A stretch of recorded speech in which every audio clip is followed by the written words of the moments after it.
Je m'appelle Bilal, je suis coprésidente de Young Swaggle Europe. Alors, qu'est-ce qui m'est arrivé en Turquie? J'étais partie pour faire mes vacances et le 26 août, j'ai été arrêtée en Turquie. Alors, pendant ma mise en garde à vue, ce qui s'est passé, c'est que la police est venue.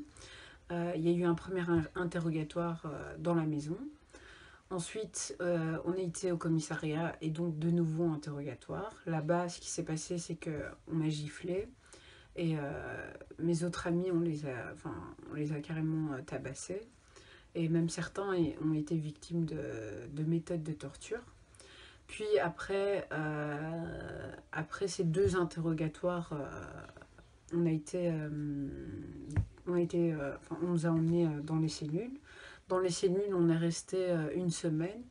Donc les 4-5 premiers jours, on n'a pas pu voir nos avocats. Donc c'est à partir du quatrième jour qu'on a pu enfin voir nos avocats. Et donc à chaque fois on nous disait oui, on est en état d'urgence, donc vous ne pouvez pas voir vos avocats à partir vous pouvez voir vos avocats seulement à partir du cinquième jour. Et puis après, ce qui s'est passé, on les a vus. On est resté dans une cellule, nous, trois femmes, dans une cellule qui est à la base faite pour une personne. On était trois, donc il n'y avait vraiment pas d'espace de vie. On ne pouvait pas se doucher, on ne pouvait pas se brosser les dents, on ne pouvait rien faire. On était tout le temps couchés. Moi, je dormais par terre avec une amie parce qu'il n'y avait pas de place. On a demandé à plusieurs reprises des couvertures, on n'a pas eu droit aux couvertures. On l'a eu au sixième jour, donc voilà quoi. On a pu dormir avec des couvertures une nuit. Moi, à plusieurs reprises, j'ai demandé mes médicaments et mes lunettes. Mes médicaments, ils me les ont donnés aussi à partir du cinquième jour. Mais j'avais pas droit à mes lunettes, donc c'était assez difficile pour moi parce que bon, je suis mieux.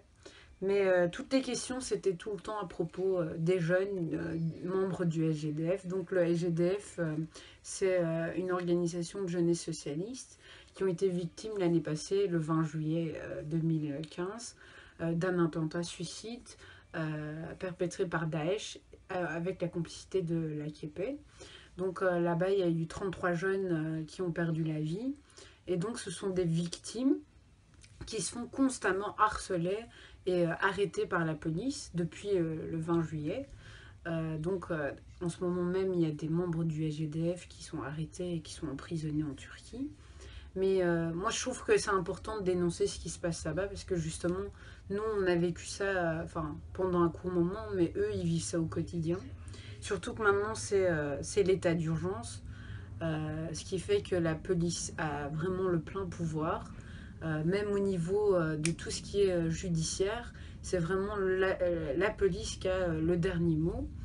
D'ailleurs, dans notre cas, ce qui s'était passé, c'est que la police nous disait déjà, oui, de toute façon, le procureur vous laissera jamais libre. Ce sera le juge qui en décidera, quoi. Donc c'est vraiment le procureur et la bouche de la police. En Turquie, en fait, ce qu'il y a, c'est que le pouvoir judiciaire est imbriqué dans le pouvoir politique. Donc, c'est vraiment le pouvoir politique qui décide de ce qui se passe au niveau judiciaire.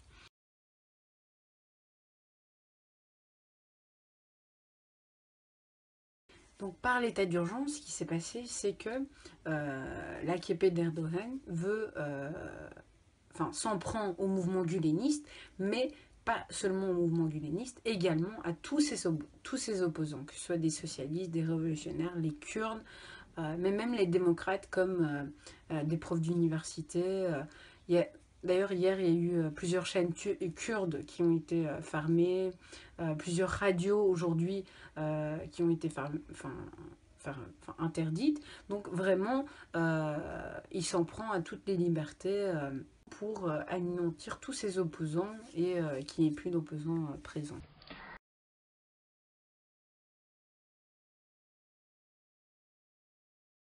Alors ce qu'on peut faire, nous, en Europe, pour les prisonniers politiques, c'est d'abord, vous allez trouver ça un peu bête, mais c'est important pour eux parce que, ils sont enfermés.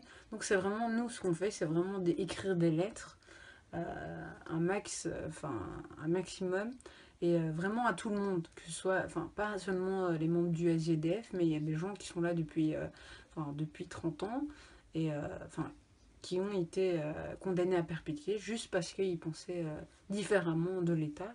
Et donc c'est vraiment important d'écrire des lettres, mais aussi financièrement les aider parce que bon, le soutien financier reste un problème majeur là-bas parce que tout est payant. Enfin, la nourriture, la télévision, le frigo, tout est payant.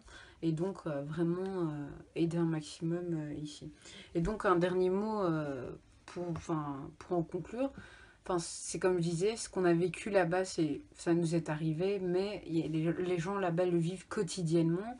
Et ce qui est important, c'est aussi de sensibiliser la population ici en Europe, parce que ce qui se passe en Turquie, enfin, là-bas, ça nous concerne tous, surtout avec les accords européens actuellement entre la Turquie et l'Europe. C'est un enjeu très important. Et en fait, ce qui est important, c'est de sensibiliser les personnes à ce qui se passe là-bas, mais le fait que l'Europe ne fasse rien par rapport à ce qui se passe en Turquie, c'est vraiment une complicité entre l'Europe et la Turquie. Et donc, vraiment, c'est important de dénoncer ce qui se passe là-bas.